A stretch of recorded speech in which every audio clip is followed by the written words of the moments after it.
Hello buddies, my name is Game Knight. Welcome to this Divinity Original Sin 2 mod spotlight. Tonight I want to show you the Necro class made by Swarmly. It is a class that I feel was missing a bit from the game, so I figured this would be a nice time to take a look at it. It's basically a summoner, but with some differences. So the main pet of the Necromancer class is either the Stitched Corpse, which is a flesh golem that can heal you by sacrificing itself, or the Bone Pile, which is not a flesh golem as it says there, that needs to be changed, but a bone golem instead.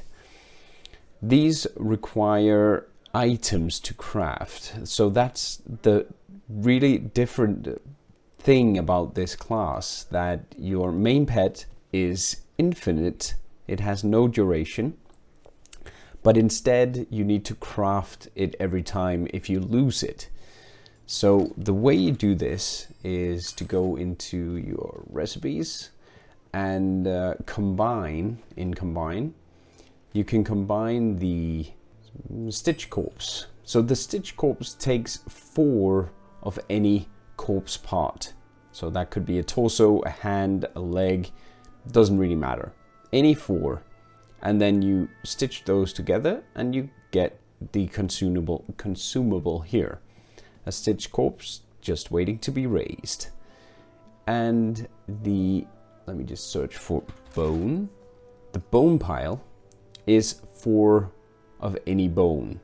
You need to place the bones not in a stack of 4, but 4 actual pieces of bone here. I don't know if the mod creator can change that, but that would be nice, so that you can just add 4 bones here and then be done with that. But that creates the Bone Pile. Now let's take a look at the Stitched Corpse here. Really nice summoning. This scales with summoning, which is why Sepsis has been respec'd into, well, he was summoning. So he has summoning 13 right now. And I got the Necromancer as well, because that is required to cast these. Let's summon him. Lop. Leaves a nice blood pool as well. And there he is.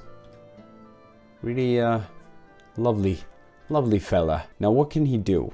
Well, he has the Transfusion, which is basically a sacrifice. He blows himself up and heals you for 2496 vitality. And this does heal the Undead as well. He does have the Blood Pact as well, which you can put on yourself or any of the other teammates, and this character then receives half of the healing and armor restoration that you receive. Clears frozen, stunned, knockdown and petrified. Now, that's pretty cool. It's sort of a share the love buff. And then he has, of course, Mosquito Swarm, which deals pretty decent damage here. If you compare this guy to an Incarnate, he has 3,119 hit points, but no armor or of any sort. So it's fairly fitting. When he hits in melee, we're going to see that in a moment. He hits twice, like any flesh golem will. Not that big of a hit, but he can survive for quite a while. If you combine that with stuff like, let's go there. Stuff like Armor of Frost to buff him up, and where is it? Oh yeah, right, on her. The Fortify.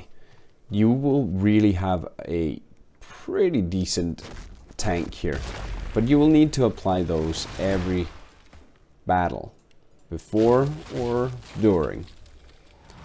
So that's an okay armor there. Alright, let's take a look at him hitting this guy. Hey, Brayton. Smack it. As you can see... Let's kill him. There we go. As you can see, he also heals when he hits. So he drains health. He must have some Necromancer skill, otherwise that won't be possible. And he heals for quite a lot. It was 189, I think it was. Using Vampiric. Yeah, Vampiric means 162 and 144, 41. So it's the same as when he uses the mosquito swarm there. So that's pretty cool. The other thing that the Necromancer class can do is, of course, from the get-go, you get to raise Skeletal Warriors. A Skeletal Warrior is a basic summon, and you can have any number of these. You can also get the raised Skeletal Archer for 3 action points, which can do tactical retreat and shoot.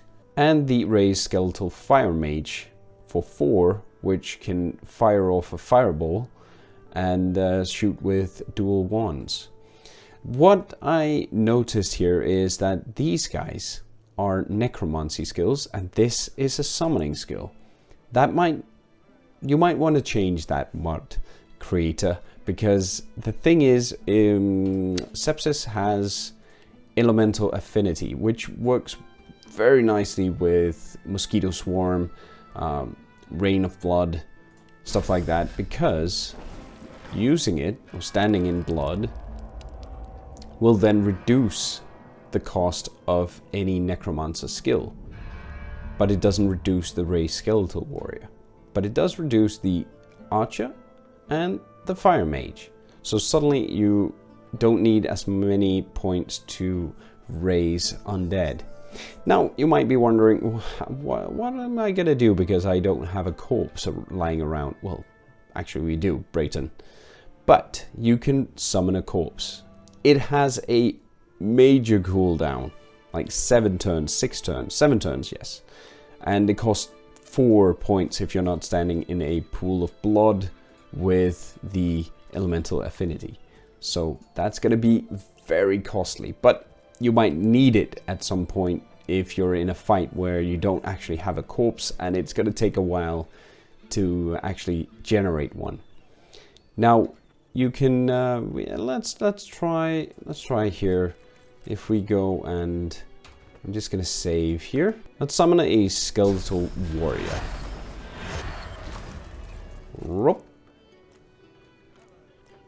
And he is fairly decent. He has a 2-handed sword. He can use the all-in ability. As you can see, we can't take control of him. He's not up here. But he added a command Undead, which then puts it up here. Otherwise, this would be really cluttered. And it does get cluttered during combat because then you gain control of them. All-in, he has... with 13 physical armor of 1,538 magic armor and 1,200 hit points. Fairly decent. Hits for around 200 at this level, which is of course level 14. Alright, test subject number 2. Raise Skeletal Archer. Let's get him up there. Plop. As you can see, it ruins the corpse, so you will need more corpses. There we go. A female archer, it seems. Let's command her. Skeletal Archer. 500 so hit points, 700 physical and 700 magic armor at level 14. Tactical retreat to set haste. Well, it is a male. And shoots for around the 200 mark as well. But really cool. And as I said, you can have infinite numbers of skeletons as long as you have fresh corpses. So haste on your summoner necromancer will also be very, very effective. Okay, Skeletal Fire Mage for 4. And let's summon him. There we go. And he is definitely on fire. Look at that. That is beautiful. He even has a tiny beard. Cool. Alright, take control. And he has Fireball. 420 to 465 at level 14. He has 359 hit points and 358 physical and about 900 magic armor. Pretty awesome, dude. Don't actually know if he's immune. Oh yeah, he's immune. Really cool to burning. That's really awesome. I like it. Alright, let's go back. Before I show the bone pile or the bone golem, I want to show you the ability to harvest corpses that that Swarmly has added. So any corpse you encounter, any corpse you create, you can chop up with the Butcher's trusty cleaver. Of course, that is a reference to Diablo. Procure a bloody body part that can be used for crafting. Chop chop. This item is crafted as well. So to make that, you need to get, let me see, Butcher's, there it is. Okay, so Butcher's trusty cleaver. So metal scraps and any bone. Should be fairly easy to get a hold of early in the game. And this will allow you to harvest corpses for those precious body parts that you need for your flesh golems. It looks like this. Bloody torso. Thank you very much. Now, we don't actually have any way to create bone. I think it would be nice if Butcher's trusty cleaver gave you both a bloody body part and a bone. You also have the consume your skeleton minion or a corpse to heal yourself skill, which is really cool. It goes really well with the Necromancer, and it goes really well with the other necromancy skills. So I really like that. Very nice. You can use the poison dart to heal your flesh golem. But also the bone pile. Let's try and check this out. You can only have one of these, so you need to pick either the flesh golem or the bone golem. Which is of course the troll, I think it is. We faced this one as well. Wow, looks freaking awesome.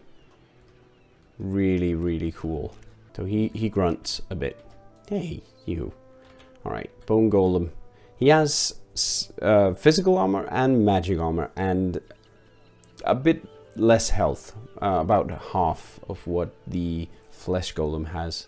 But on the other hand, he does have the protection from physical and magical armor, which can then also be buffed further. Let's take a look at this. So he has Bone Cage himself, so he can increase his own physical armor even further, which is just quite insane. He has Provoke as well, so you can provoke the enemies to attack him. And All In deals an insane amount of damage. Receives a bonus from strength, so his strength is probably fairly high. Yeah, we can't really see though. So, this is the Necromancer class. I feel that there's a lot of potential here. I think you need to try it out from the get-go to see if you have enough corpses to find it, if it is viable. In some fights, he's really gonna be lacking, and with only one corpse summon, his amount of minions is gonna be very, very low until you start chopping away at some. And then he's only relying on his bone golem or on his flesh golem. I'm not entirely sure that is going to be enough, but it does count as 1 incarnate and 1 totem. So the summoner can create a lot more totems, but with this you get some more utility as well. So it might be enough, but one would need to try and start a new character to actually find out if it is enough. I hope you enjoyed this mod spotlight of the Necromancer class by Swarmly. You should go check it out and subscribe to his mod if you want to try it out. I'll see you soon. Take care. Bye-bye. Thank you for watching this video. If you enjoyed this, do subscribe and share it with a friend or two. It really helps out the channel and to that effect me. If you want to stay in touch with me and get notified about new videos, go follow me on Twitter. You can also visit my Twitch channel where I stream every week. If you're feeling generous, consider subscribing on Twitch or supporting me on Patreon. I'll see you soon. Have a wonderful game night.